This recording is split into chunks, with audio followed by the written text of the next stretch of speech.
Praise the Lord. Hallelujah. ദൈവത്തിൻ്റെ വചനം ഒരിക്കലും പരാജയപ്പെട്ടിട്ടില്ല. റോമാലേഖനം 9-ാം അധ്യായം 6-ാം വചനം. കർത്താവിൻ്റെ വചനം പഠിക്കാൻ ഒത്തിരി ആഗ്രഹമുണ്ട്, പക്ഷെ ഒട്ടും പറ്റുന്നില്ല. മനസ്സിൽ നൂറുകൂട്ട കാര്യം നിറഞ്ഞിരിക്കുമ്പോൾ എങ്ങനെയാണ് സിസ്റ്റർ വചനം പഠിക്കുന്നത്? എങ്ങോട്ട് നോക്കിയാലും അസ്വസ്ഥതയും ക്ലേശവും സഹനവും മാത്രം. പിന്നെ എങ്ങനെ വചനം പഠിക്കും? ദയവ് ചെയ്ത് വചനം പഠിക്കാൻ എന്തെങ്കിലും ഒരു സൂത്രവാക്യം ഞങ്ങൾക്ക് പറഞ്ഞു തരാമോ? പ്രിയപ്പെട്ട സഹോദരങ്ങളെ, വചനം പഠിക്കാൻ ഒരു സൂത്രവാക്യം പോലും കണ്ടുപിടിക്കപ്പെട്ടതായി എൻ്റെ അറിവിലില്ല. ഞാൻ എൻ്റെ എളിയ ജീവിതത്തിൽ വചനം പഠിച്ചത് ഏതെങ്കിലും സൂത്രവാക്യം ഉപയോഗിച്ചല്ല. വിലപ്പെട്ടതെന്തും വില കൊടുത്ത് വാങ്ങണം. ഇത് ഞാൻ ചങ്കു കൊടുത്ത് വാങ്ങിയ ഒരു പുസ്തകമാണിത്. ചങ്ക് കൊടുത്ത് വാങ്ങിയ മഹാനുഗ്രഹത്തിൻ്റെ വിശുദ്ധ ഗ്രന്ഥമാണിത്. വില കൊടുത്ത് വാങ്ങിയതാണിത്. പ്രിയപ്പെട്ടവരെ, ദൈവത്തിൻ്റെ വചനം പഠിക്കാൻ ആഗ്രഹമുണ്ടായിരുന്നു. സാഹചര്യങ്ങൾ കൊണ്ട് ദൈവവചനം പഠിക്കാൻ ധാരാളം പ്രതികൂലങ്ങൾ എൻ്റെ ജീവിതത്തിലേക്ക് കടന്നു വന്നു. എന്നാൽ ഞാൻ സാഹചര്യങ്ങളെ അതിജീവിക്കുവാൻ വേണ്ടി എൻ്റെ ജീവിത സാഹചര്യങ്ങളിൽ നിന്നും ചില അതിജീവന മാർഗങ്ങൾ കണ്ടുപിടിച്ചു. ഒന്നാമതായി ഞാൻ ചെയ്ത കാര്യം, എനിക്ക് ലഭിക്കുന്ന സമയങ്ങൾ നന്നായിട്ട് പ്രയോജനപ്പെടുത്തുവാൻ ആഗ്രഹിച്ച് പരിശ്രമിച്ചു തുടങ്ങി. ഞാൻ മാർക്കറ്റിൽ പോകുമ്പോൾ സാധാരണ ചന്തയ്ക്ക് കൊണ്ടുപോകാറുള്ള ലിസ്റ്റ് തേങ്ങ, മാങ്ങ, അവല്, ശർക്കര, പയറ്, പരിപ്പ്, വെണ്ടയ്ക്ക, സൂപ്പ്, അങ്ങനെ ഒരു ലിസ്റ്റുമായിട്ടാണ് സാധാരണ മാർക്കറ്റിൽ പോയിക്കൊണ്ടിരുന്നത്. എന്നാൽ വചനം ഈസ് ഈക്വൽ ടു ജീസസ് എന്ന വലിയ ബോധ്യം കിട്ടിയ അന്നു മുതൽ ഞാൻ മാർക്കറ്റിൽ പോകുമ്പോൾ 2 ലിസ്റ്റുമായിട്ടാണ് പോയിക്കൊണ്ടിരുന്നത്. ഒരു ലിസ്റ്റിൽ തേങ്ങ, മാങ്ങ എന്നൊക്കെ പറഞ്ഞ ലിസ്റ്റ്, അടുത്ത ലിസ്റ്റിൽ നിയമാവർത്തനം 28:8, പുറപ്പാട് 33:17, മത്തായി 4:10-11, ലേവ്യർ 26:13, സെഫാനിയ 3:18, 2 മക്കബായർ 3:39, അങ്ങനെ മറ്റൊരു ലിസ്റ്റ്. ആ ലിസ്റ്റ് കടക്കാരൻ്റെ കയ്യിലേക്ക് കൊടുത്തിട്ട് ഞാൻ അവിടെയുള്ള ബെഞ്ചിന്മേൽ ചാരി നിന്ന് ദൈവവചനം പഠിക്കും.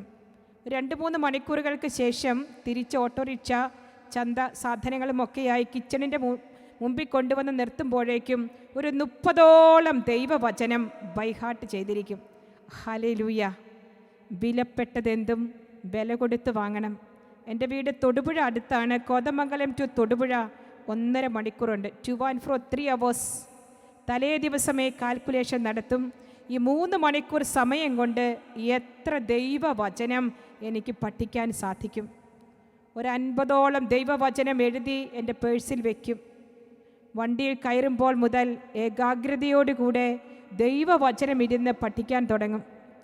6 മണിക്ക് മുൻപ് എൻ്റെ കോൺവെൻറ്റിൻ്റെ ഗേറ്റ് കടക്കുമ്പോഴേക്കും ഒരു 30ഓളം ദൈവവചനം ബൈഹാർട്ട് ചെയ്തിരിക്കും. ഹല്ലേലൂയ. ചങ്ക് കൊടുത്ത് വാങ്ങിച്ച ഒരു പുസ്തകം. വിലപ്പെട്ടതെന്തും വില കൊടുത്ത് വാങ്ങണം. പ്രിയരെ, ഞങ്ങളുടെ കോൺവെൻറ്റിൽ ധാരാളം പ്രായമായിട്ടുള്ള അമ്മമാരുണ്ട്. അവരെയും കൊണ്ട് ആശുപത്രിയിൽ പോകുമ്പോൾ എൻ്റെ പോക്കറ്റ് നിറച്ച്, എൻ്റെ ബാഗ് നിറച്ച് ദൈവവചനം കാണും. കിട്ടുന്ന ഒഴിവ് സമയം മുഴുവൻ ദൈവവചനം ചെറിയ ചെറിയ തുണ്ട് കടലാസിൽ എഴുതി ഞാൻ വയ്ക്കും. ഏത് യാത്ര പോയാലും, എവിടെ കൂട്ടുപോയാലും, കുട്ടികളെയും കൊണ്ട് എവിടെ ടൂർ പോയാലും, എവിടെയൊക്കെ പോയാലും അവിടെയൊക്കെ ദൈവവചനം പഠിക്കാനുള്ള വേദികളാക്കി മാറ്റുവാൻ ദൈവം കൃപ ചെയ്തു. പ്രിയപ്പെട്ടവരെ, ഞാൻ 33 സങ്കീർത്തനം ബൈഹാർട്ട് ചെയ്തത് എൻ്റെ മഠത്തിലെ പ്രായമുള്ള അമ്മമാരെയും കൊണ്ട് ആശുപത്രി ചെല്ലുമ്പോൾ, അവർ ഡോക്ടേഴ്സിനെ കാണാൻ പോകുമ്പോൾ പുറത്ത് എനിക്ക് ഇരിക്കാൻ കിട്ടിയ സാഹചര്യങ്ങളിലെല്ലാം ഇരുന്നാണ് ഞാൻ സങ്കീർത്തനം ബൈഹാർട്ട് ചെയ്തത്. ഹല്ലേലൂയ. വില കൊടുക്കാൻ ഏതൊരു വ്യക്തി തയ്യാറാവുന്നുവോ ദൈവം അവർക്ക് വിലയിടും. ദൈവം സ്വർഗത്തിൽ നിന്നും മനുഷ്യ മക്കളെ നോക്കുന്നു. തന്നെ അന്വേഷിക്കുന്ന വിവേകികൾ ഉണ്ടോ എന്ന് കർത്താവ് ആരായുകയാണ്. ഏതൊരു വ്യക്തി വചനഗ്രന്ഥം തുറന്നാലും, ദൈവവചനം അധരത്തിലെടുത്താലും സ്വർഗ കവാടം ദൈവം തുറക്കുക തന്നെ ചെയ്യും. ഈ സമയത്ത് ഞാൻ നിങ്ങളോട് പറയാനായിട്ട്, വചനം പഠിക്കാൻ നിങ്ങൾക്കൊരു ടിപ്പ്, സൂത്രവാക്യമല്ല, ഒരു കാര്യം ഞാൻ പറഞ്ഞു തരികയാണ്. എൻ്റെ ജീവിതത്തിൽ എന്നെ സ്വാധീനിച്ച ഒരു കാര്യം. പ്രിയപ്പെട്ടവരെ, അനുഗ്രഹത്തിൻ്റെ താക്കോൽ നിൻ്റെ അധരത്തിലാണ് സൂക്ഷിച്ചിരിക്കുക. അടയാളത്തിൻ്റെ താക്കോൽ സൂക്ഷിപ്പ് നിൻ്റെ അധരത്തിലാണ്. അനുഗ്രഹത്തിൻ്റെയും അടയാളത്തിൻ്റെയും താക്കോൽ നിൻ്റെ അധരത്തിലുണ്ട്. നിൻ്റെ അധരം തുറന്ന് നീ ദൈവവചനം പറയുമ്പോൾ ശത്രുവിൻ്റെ കോട്ടക്കൊത്തളങ്ങൾ ഇടിഞ്ഞു വീഴും. ഹല്ലേലൂയ. ഞാൻ ഓർക്കുന്നു, എസെക്കിയേൽ പ്രവാചകൻ്റെ പുസ്തകം 37-ാം അധ്യായം 4 മുതലുള്ള തിരുവചനങ്ങൾ നമ്മൾ വായിക്കുമ്പോൾ നമുക്കെല്ലാവർക്കും സുപരിചിതമായ ഒരു വചനഭാഗമാണ് എസെക്കിയേൽ പ്രവചനം 37-ാം അധ്യായം.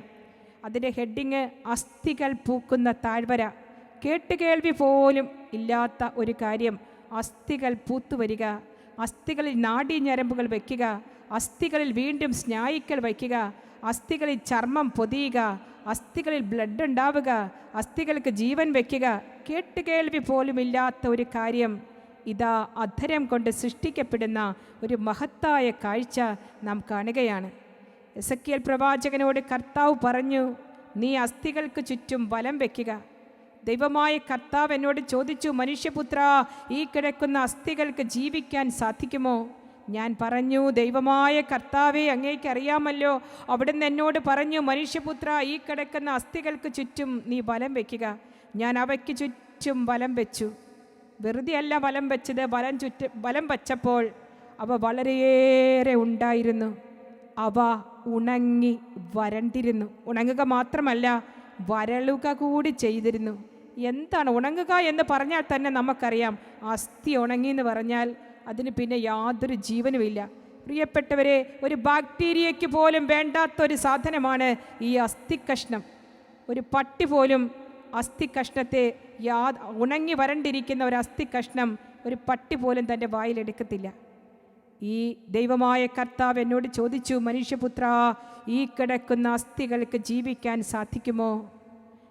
അവിടുന്ന് എന്നോട് പറഞ്ഞു, മനുഷ്യപുത്ര, നീ ഈ കിടക്കുന്ന അസ്ഥികളോട് ജീവിക്കുന്ന ദൈവത്തിൻ്റെ വചനം പറയുക. പ്രിയരെ, നിങ്ങൾക്കറിയാമോ, അസ്ഥികൾക്ക്, ഉണങ്ങിയ അസ്ഥികൾക്ക് കേൾക്കാൻ കഴിയും. എല്ലാവരും ഒന്ന് ഉറക്കെ പറഞ്ഞേ, ഉണങ്ങിയ അസ്ഥികൾക്ക് കേൾക്കാൻ കഴിയും. കേൾക്കാൻ കഴിയണമെങ്കിൽ എന്തുണ്ടാകണം? ചെവി ഉണ്ടാകണമെന്ന്. ഉണങ്ങിയ അസ്ഥികൾക്ക് കേൾക്കാൻ കഴിയും. എന്നോട് പറഞ്ഞേ, ഉണങ്ങിയ അസ്ഥികൾക്ക് കേൾക്കാൻ കഴിയും. നിങ്ങളുടെ ജീവിത ചുറ്റുപാടുകളിലേക്ക് ഒന്ന് നോക്കുക. ഉണങ്ങി വരണ്ട് ബാക്ടീരിയയ്ക്ക് പോലും ഒന്നും ചെയ്യാനില്ലാത്ത അവസ്ഥയിൽ എല്ലാവരാലും ഉപേക്ഷിക്കപ്പെട്ട, നിന്ദിക്കപ്പെട്ട, മാറ്റി നിർത്തപ്പെട്ട, ഒറ്റപ്പെട്ട ഒരു ജീവിതത്തിൻ്റെ മുമ്പിൽ നിന്നായിരിക്കാം നീ കണ്ണോടിക്കുക.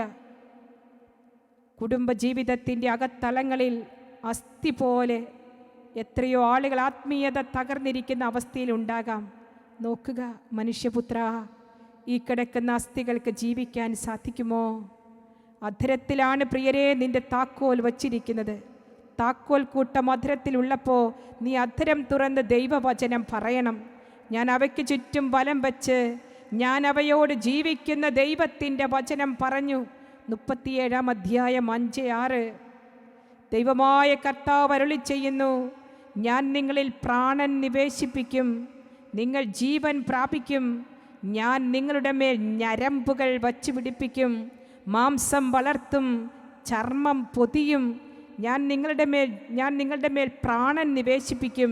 ദൈവമായ കർത്താവ് അരുളി ചെയ്യുന്നു. മാംസം വളർത്തുക, ചർമ്മം പൊതിയുക. എന്ത് അത്ഭുതകരമായ കാര്യമാണതല്ലേ? ഈ കിടക്കുന്ന അസ്ഥികളുടെ മേൽ പ്രാണൻ വന്ന് നിറഞ്ഞു എന്നൊക്കെ പറഞ്ഞ എന്തൊരു വലിയ കാര്യമാണ്. പ്രവാചകൻ ഒറ്റ കാര്യം പറഞ്ഞല്ലോ, അസ്ഥിയുടെ അടുത്ത് പോയി വേറെ ഒരു പ്രക്രിയ, ഓപ്പറേഷൻസ് ഒന്നും നടത്തിയില്ല. ഒരായുധം പോലും അവിടെ ഉപയോഗിച്ചില്ല. ആകെ അധരം തുറന്ന് ദൈവം പറഞ്ഞതെന്തോ അത് നാവിലെടുത്തപ്പോൾ ഇതാ അസ്ഥികൾ ജീവൻ വയ്ക്കുകയാണ്. അസ്ഥികൾക്ക്, ഉണങ്ങിയ അസ്ഥികൾക്ക് കേൾക്കാൻ ചെവിയുണ്ട്. പ്രിയപ്പെട്ട സഹോദരന്മാരെ, മരവിച്ച കോശങ്ങൾക്ക് കേൾക്കുവാൻ ചെവിയുണ്ട്. പരാജയപ്പെട്ടു പോയ നിൻ്റെ ബിസിനസ്സിന് കേൾക്കാൻ ചെവിയുണ്ട്. പൂട്ടിപ്പോയ നിൻ്റെ ജീവിതത്തിൻ്റെ ചില അവസ്ഥകൾക്ക് കേൾക്കാൻ ചെവിയുണ്ട്. നമുക്കറിയാം, ദൈവമായ കർത്താവ് സൃഷ്ടി നടത്തിയപ്പോൾ മത്സ്യത്തെയും വൃക്ഷലതാദികളെയും എല്ലാം ഉണ്ടാകട്ടെ എന്ന് പറഞ്ഞാണ് സൃഷ്ടിച്ചത്. എന്നാൽ മനുഷ്യനെ സൃഷ്ടിച്ചത് എങ്ങനെയാ? മനുഷ്യനെ സൃഷ്ടിച്ചത് സംസാരിച്ചല്ല. എല്ലാറ്റിനെയും സംസാരിച്ച് സൃഷ്ടിച്ച ദൈവം മനുഷ്യന് സംസാരശേഷി നൽകിക്കൊണ്ട് മനുഷ്യനെ സൃഷ്ടിച്ചു. ഹല്ലേലൂയ. എന്തിനു വേണ്ടിയാകാം മൃഗങ്ങളിൽ നിന്നും മറ്റ് പക്ഷി മൃഗാദികളിൽ നിന്നൊക്കെ വ്യത്യസ്തമായി മനുഷ്യന് ദൈവം സംസാരശേഷി നൽകിയത്? നാം ഓരോരുത്തരും സംസാരിച്ചുകൊണ്ട് ക്രിയേറ്റ് ചെയ്യണമെന്നതാണ് ദൈവത്തിൻ്റെ ആഗ്രഹം. ഹല്ലേലൂയ. പ്രിയപ്പെട്ടവരെ, ഉണങ്ങിയ അസ്ഥികൾക്ക് കേൾക്കാൻ കഴിയുമെങ്കിൽ ഉണങ്ങിപ്പോയ തോറ്റുപോയ നമ്മുടെ ജീവിതത്തിൻ്റെ അവസ്ഥകളോട് ദൈവത്തിൻ്റെ വചനം പറയുക. രണ്ടാമതായി ഒരു കാര്യം പറയാനുള്ളത്, ഉണങ്ങിയ അസ്ഥികൾ എന്തു പറഞ്ഞാലും കേൾക്കില്ല കേട്ടോ. ഉണങ്ങിയ അസ്ഥികളോട് നിങ്ങളുടെ കണ്ണുനീർ വിഷയങ്ങൾ പറഞ്ഞാൽ ഉണങ്ങിയ അസ്ഥികൾക്കത് മനസ്സിലാകത്തില്ല. ഉണങ്ങിയ അസ്ഥികളോട് നിങ്ങളുടെ കഴിഞ്ഞ കാലത്തിൻ്റെ ദുഃഖങ്ങൾ പറഞ്ഞാലും അതിന് തിരിയത്തില്ല. നിങ്ങളുടെ ഒരുപാട് കണ്ണുനീരും വേദനയും കേട്ടാലും കണ്ടാലും എഴുതി കൊടുത്താൽ പോലും ഉണങ്ങിയ അസ്ഥികൾക്ക് തിരിയില്ല. എന്നാൽ ഉണങ്ങിയ അസ്ഥികൾക്ക് ദൈവത്തിൻ്റെ സ്വരം വ്യക്തമായി കേൾക്കാൻ കഴിയും. ഹല്ലേലൂയ. ദൈവത്തിൻ്റെ സ്വരം, ദൈവത്തിൻ്റെ വചനം, ദൈവത്തിൻ്റെ ശബ്ദം, ദൈവത്തിൻ്റെ സംസാരം മാത്രമേ ഉണങ്ങിയ അസ്ഥികൾക്ക് കേൾക്കാൻ സാധിക്കുകയുള്ളൂ. എസെക്കിയേൽ പ്രവചനം 37-ാം അധ്യായം 5-ാം വചനം, ഞാൻ നിങ്ങളിൽ പ്രാണൻ നിവേശിപ്പിക്കും, നിങ്ങൾ ജീവൻ പ്രാപിക്കും, ഞാൻ നിങ്ങളുടെ മേൽ ഞരമ്പുകൾ വച്ചു പിടിപ്പിക്കും. സഹോദരി സഹോദര, സൃഷ്ടിക്ക്, നിന്റെ അധരത്തിലെടുക്ക് ഞരമ്പുകൾ. അസ്ഥികളൊക്കെ തളർന്നു പോയി, കാലുവേദനയും മുട്ടുവേദനയും പുറം വേദനയും വേദനകളൊക്കെയായി അസ്ഥികളൊക്കെ അറ്റിരിക്കുന്ന അവസ്ഥകൾ, ഞരമ്പുകളൊക്കെ കേടുവന്ന അവസ്ഥകൾ, കണ്ണിന് കാഴ്ചയില്ലാത്ത, ചെവിക്ക് കേൾവിയില്ലാത്ത അവസ്ഥകൾ. നിന്റെ അധരത്തിലാണ് താക്കോൽ സൂക്ഷിക്കാൻ ദൈവം തന്നിരിക്കുന്നത്. ഈ താക്കോൽ ഉപയോഗിക്കണോ വേണ്ടയോ എന്ന് തീരുമാനിക്കുന്നത് നീയാണ്.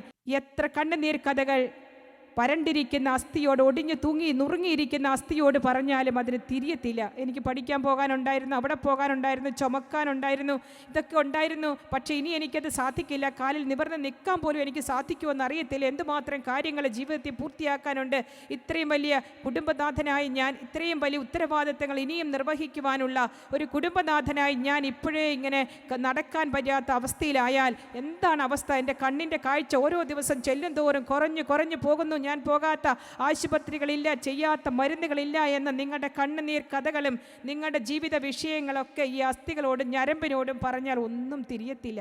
ചെവി കേൾക്കില്ല, ഒരു ചെവിക്കും കേൾക്കത്തില്ല, ഒന്നിനും മനസ്സിലാകത്തില്ല എന്ന്. എന്നാൽ അസ്ഥികൾക്ക് കേൾക്കാൻ കഴിയും. എന്തുമാത്രം? ദൈവത്തിൻ്റെ സ്വരം, ദൈവത്തിൻ്റെ സംസാരം ഏത് അസ്ഥികൾക്കും കേൾക്കാൻ സാധിക്കും. പ്രിയപ്പെട്ടവരെ, അധരത്തിൽ ഈ താക്കോൽ നിങ്ങൾക്ക് ദൈവം തന്നിരിക്കുകയാണ്. അതിജീവിക്കുക. ആരുണ്ട് ഈ വെല്ലുവിളി ഏറ്റെടുക്കാൻ? ആരുണ്ട് അധരത്തിലെ ഈ താക്കോൽ ഉപയോഗിച്ച് അടഞ്ഞുപോയ ജീവിതത്തിൻ്റെ അവസ്ഥകളെ പുറത്തേക്ക് കൊണ്ടുവരാൻ സാധിക്കുന്ന ആരുണ്ട്? വിശ്വസിക്കുന്നവൻ എല്ലാ കാര്യങ്ങളും സാധിക്കുമെന്നാണ് ദൈവത്തിൻ്റെ വചനം പറയുന്നത്.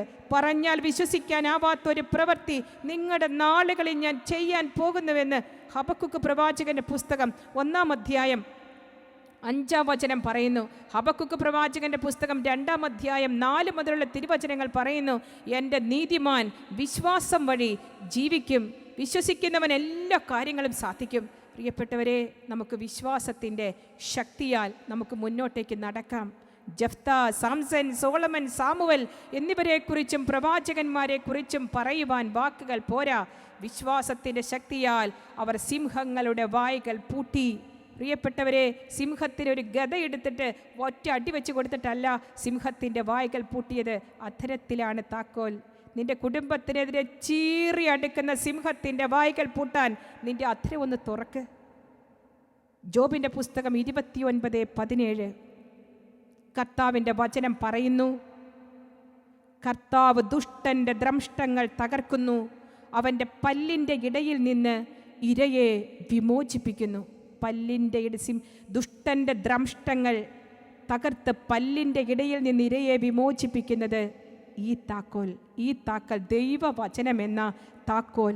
പ്രിയപ്പെട്ടവരെ, കർത്താവ് പാടുപീഡകളേറ്റ് കാൽവരി കുരിശിൽ നമുക്ക് വേണ്ടി മരിച്ച് അവസാനത്തുള്ളി രക്തവും നമുക്ക് വേണ്ടി ചിന്തിയത് നാം എന്നും അസ്വസ്ഥതയിലും ടെൻഷനിലും അവസാനിക്കുവാൻ വേണ്ടിയല്ല.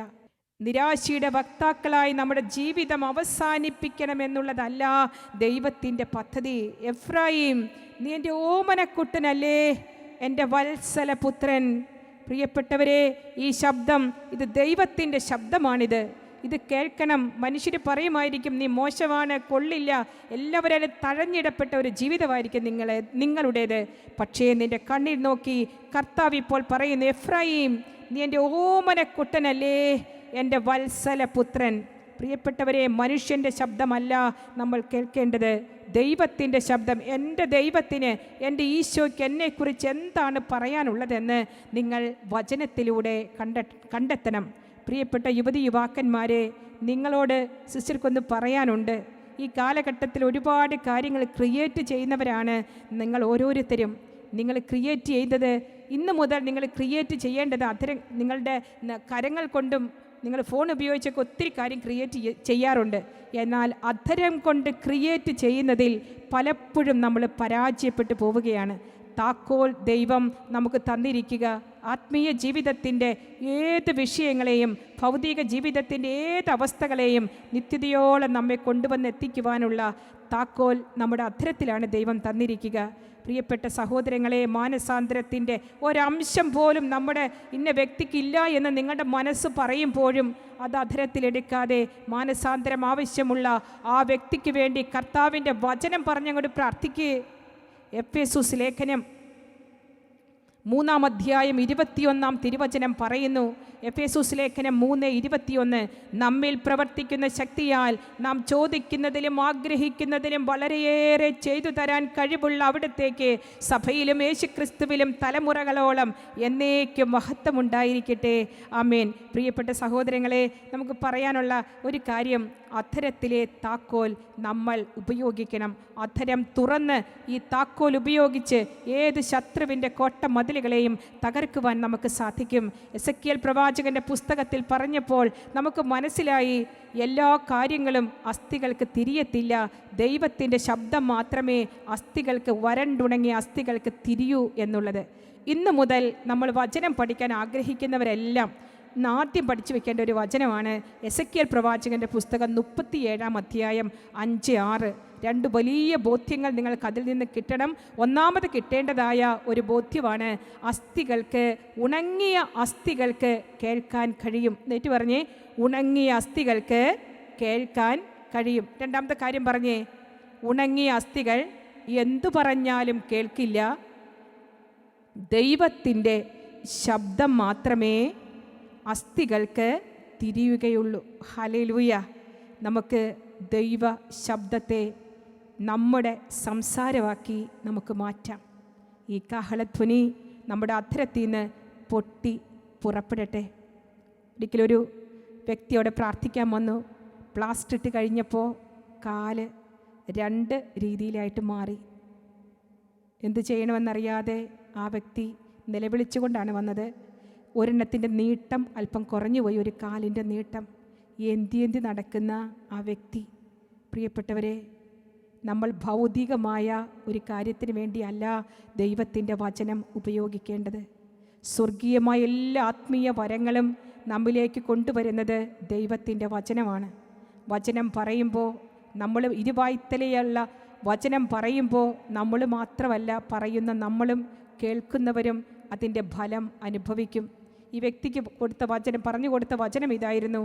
ജോബിൻ്റെ പുസ്തകം 5-ാം അധ്യായം 24-ാം വചനപ്രകാരമാണ് പറയുന്നത്, നിന്റെ കൂടാരം സുരക്ഷിതമാണെന്ന് നീ അറിയും, നിന്റെ ആലകൾ പരിശോധിക്കുമ്പോൾ ഒന്നും നഷ്ടപ്പെട്ടതായി നീ കാണുകയില്ല. നിന്റെ ആലകൾ പരിശോധിക്കുമ്പോൾ ഒന്നും നഷ്ടപ്പെട്ടതായി നീ കാണുകയില്ല. പ്രിയപ്പെട്ടവരെ, ഈ വ്യക്തി എന്നോട് തിരിച്ചു ചോദിക്കുകയാണ്, മലയാള ഭാഷയിൽ ഒരു വചനം ചൊല്ലി എന്ന് വിചാരിച്ചുകൊണ്ട്, സിസ്റ്റർ എൻ്റെ കാലിന് നീട്ടം വയ്ക്കുമോ, പൂർവ്വസ്ഥിതിയിലേക്ക് ഈ കാല് വരുമോ? സിസ്റ്റർ പറ. പ്രിയപ്പെട്ട സഹോദര, നിൻ്റെ കാലിന് നീട്ടം വെപ്പിക്കേണ്ടത് ഞാനല്ല. ദൈവത്തിൻ്റെ കരുണ നമ്മുടെ ജീവിതത്തിലുണ്ടെങ്കിൽ, നിൻ്റെ ജീവിതത്തിൽ ഒരു മാനസാന്തര അനുഭവത്തിലേക്കും വിശ്വാസ ചൈതന്യത്തിലേക്കും നീ കടന്നു വന്നാൽ ദൈവം നിൻ്റെ ജീവിതത്തിൽ പ്രവർത്തിക്കും. നിൻ്റെ കാലിന് നീട്ടം വെപ്പിക്കാൻ കർത്താവിനില്ലാത്ത മാർഗങ്ങളില്ല. എന്നാൽ ദൈവത്തിൻ്റെ വചനം നീ അധരത്തിലെടുക്കുമ്പോൾ ദൈവം തിരുമനസ്സായാൽ മാത്രം അങ്ങനെ സംഭവിക്കും. ഇല്ലെങ്കിൽ കൂടി വചനം പറയുന്നത് കൊണ്ട് ഒരു പടി കൂടി ആത്മീയനായി വളരുവാൻ നമുക്ക് സാധിക്കും. പ്രിയപ്പെട്ടവരെ, ഒരു മന്ത്രം ചെല്ലുന്നത് പോലെ, ഒരു മന്ത്രം ചെല്ലുന്ന അത്രയും ലാഘവത്തോടെ എടുക്കേണ്ട ഒരു കാര്യമല്ല ദൈവത്തിൻ്റെ വചനം. ദൈവത്തിൻ്റെ വചനം അഗ്നി, അഭിഷേകമാണ്. ദൈവത്തിൻ്റെ വചനം ദൈവത്തോളം വിലയുള്ളതായതുകൊണ്ട് അത് കൈകാര്യം ചെയ്യുമ്പോൾ അത്രമാത്രം പവിത്രത നമ്മുടെ ജീവിതത്തിൽ ഉണ്ടാകണം. കുമ്പസാരിച്ച് വിധേയപ്പെട്ട ഹൃദയത്തോടുകൂടെ, അനുരഞ്ജനപ്പെട്ട ഹൃദയത്തോടുകൂടെ, ക്ഷമിച്ച ഹൃദയത്തോടുകൂടെ ദൈവത്തിൻ്റെ വചനം ചൊല്ലി ചൊല്ലി പ്രാർത്ഥിക്കുക. ഇദ്ദേഹം എന്നോട് പറയുകയാണ്, സിസ്റ്റർ, ഞാൻ പ്രാർത്ഥിച്ചില്ല, എനിക്ക് ഉറപ്പുണ്ട് ഒരു വചനം ചൊല്ലിയെന്നോർത്ത് എൻ്റെ കാല് ശരിയാകില്ല എന്ന് എനിക്കറിയാം. പക്ഷെ ഞാൻ വചനം ചൊല്ലിക്കൊണ്ടിരുന്നു. എങ്ങനെയോ ഞാൻ ഒരു ദിവസം നടക്കുമ്പോൾ ആളുകൾ പറയുകയാണ്, ഇപ്പോൾ കുഴപ്പമൊന്നുമില്ല. ഹല്ലേലൂയ. പ്രിയപ്പെട്ട സഹോദരങ്ങളെ, ദൈവത്തിൻ്റെ വചനം നമ്മുടെ അധരത്തിൽ എപ്പോഴും ഉണ്ടായിരിക്കട്ടെ. വരും തലമുറയ്ക്ക്, അടുത്ത തലമുറയ്ക്ക്, കുടുംബത്തിലുള്ളവർക്ക് നമ്മൾ പറഞ്ഞു കൊടുക്കണം. വീട്ടിലായിരിക്കുമ്പോഴും, യാത്ര ചെയ്യുമ്പോഴും, ഇരിക്കുമ്പോഴും, കിടക്കുമ്പോഴും, നടക്കുമ്പോഴെല്ലാം ദൈവവചനത്തെപ്പറ്റി സംസാരിക്കാനാണ് നിയമാവർത്തന പുസ്തകം 6-ാം അധ്യായം നമ്മളെ പഠിപ്പിക്കുന്നത്. വീട്ടിലായിരിക്കുമ്പോഴും, യാത്ര ചെയ്യുമ്പോഴും, കിടക്കുമ്പോഴും, എണീക്കുമ്പോഴും നിങ്ങൾ അതിനെപ്പറ്റി സംസാരിക്കണം. ഇത്രമാത്രം പ്രാധാന്യം ദൈവത്തിൻ്റെ വചനത്തിനുണ്ടെങ്കിൽ നമ്മളുടെ ഇപ്പോഴത്തെ അവസ്ഥയെക്കുറിച്ചൊന്ന് ചിന്തിച്ച് നോക്കുക. വീട്ടിലായിരിക്കുമ്പോഴും, കിടക്കുമ്പോഴും, യാത്ര ചെയ്യുമ്പോഴും, നടക്കുമ്പോഴും നാം എന്തിനെക്കുറിച്ചാണ് സംസാരിക്കുന്നത്? നമുക്ക് ഈ കാലഘട്ടത്തിൽ, വിഷലിപ്തമായ ഈ കാലഘട്ടത്തിൽ, കുതിച്ചു പായുന്ന ഈ ശാസ്ത്രയുഗത്തിൽ സ്ഫുടം ചെയ്തെടുത്ത വിശ്വാസ വീക്ഷണത്തോടെ നമ്മുടെ തലമുറക്കാരും മുന്നോട്ട് പോകണമെങ്കിൽ നമ്മൾ ദൈവത്തിൻ്റെ വചനം അധരത്തിലെടുക്കണം, ഹൃദയത്തിലെടുക്കണം. ദൈവവചനം, വിശുദ്ധ ലിഖിതങ്ങൾ ഗ്രഹിക്കുവാൻ തക്കവിധം ദൈവം നമ്മുടെ മനസ്സ് തുറക്കട്ടെ. ലൂക്കാ അറിയിച്ച സുവിശേഷം 24-ാം അധ്യായം 45-ാം വചനം എടുത്ത് പ്രാർത്ഥിക്കുക. വിശുദ്ധ ലിഖിതങ്ങൾ ഗ്രഹിക്കുവാൻ തക്കവിധം അവരുടെ മനസ്സവൻ തുറന്നു. വിശുദ്ധ ലിഖിതങ്ങൾ പ്രവേശിക്കുവാൻ തക്കവിധം നമ്മുടെ മനസ്സുകൾ തുറക്കപ്പെടട്ടെ, ഹൃദയങ്ങൾ യേശുനാമത്തിൽ തുറക്കപ്പെടട്ടെ. നമുക്കെല്ലാവർക്കും കരങ്ങളൊന്ന് യാചനാപൂർവ്വം നിവർത്തിപ്പിടിക്കാം. ഏത് വരണ്ടുണങ്ങിയ അസ്ഥികൾക്കും ദൈവത്തിൻ്റെ ശബ്ദം മനസ്സിലാകും. ഈ ദൈവത്തിൻ്റെ ശബ്ദം എൻ്റെ കരങ്ങളിൽ ദൈവം തന്നിരിക്കുകയാണ്. ഏത് പ്രതികൂലങ്ങളിലും ദൈവത്തെ ആദരിക്കുന്നവരായി തീരുവാൻ കർത്താവേ എന്നെ അനുഗ്രഹിക്കണമേ എന്ന് നമുക്ക് പ്രാർത്ഥിക്കാം. ഏത് പ്രതികൂലങ്ങളിലും മാനുഷികമായ വഴികൾ തേടി പോകാതെ ദൈവവചനത്തെ ആദരിക്കുവാൻ, സ്വർഗീയ നിക്ഷേപത്തിന് നിന്ന് ഏറ്റെടുക്കുവാൻ എന്നെ സഹായിക്കണമേ എന്ന് പരിശുദ്ധ അമ്മ വഴി നമുക്ക് പ്രാർത്ഥിക്കാം. നന്മ നിറഞ്ഞ മറിയമേ സ്വസ്തി, കർത്താവ് അങ്ങയോട് കൂടെ സ്ത്രീകളിൽ അങ്ങ് അനുഗ്രഹിക്കപ്പെട്ടവളാകുന്നു. അങ്ങയുടെ ഉദരത്തിൻ ഫലമായി ഈശോ അനുഗ്രഹിക്കപ്പെട്ടവനാകുന്നു. പരിശുദ്ധ മറിയമേ, തമ്പുരാൻ്റെ അമ്മേ, പാപികളായി ഞങ്ങൾക്ക് വേണ്ടി ഇപ്പോഴും ഞങ്ങളുടെ മരണസമയത്തും തമ്പുരാനോട് അപേക്ഷിച്ചു കൊള്ളണമേ. ആമേൻ. പിതാവിനും പുത്രനും പരിശുദ്ധാത്മാവിനും സ്തുതി, ആദിയിലെ പോലെ ഇപ്പോഴും എപ്പോഴും എന്നേക്കും. ആമേൻ. ഈശോ മിശിഹായ്ക്ക് സ്തുതിയായിരിക്കട്ടെ. Ave Maria, Ave Maria, Ave Maria.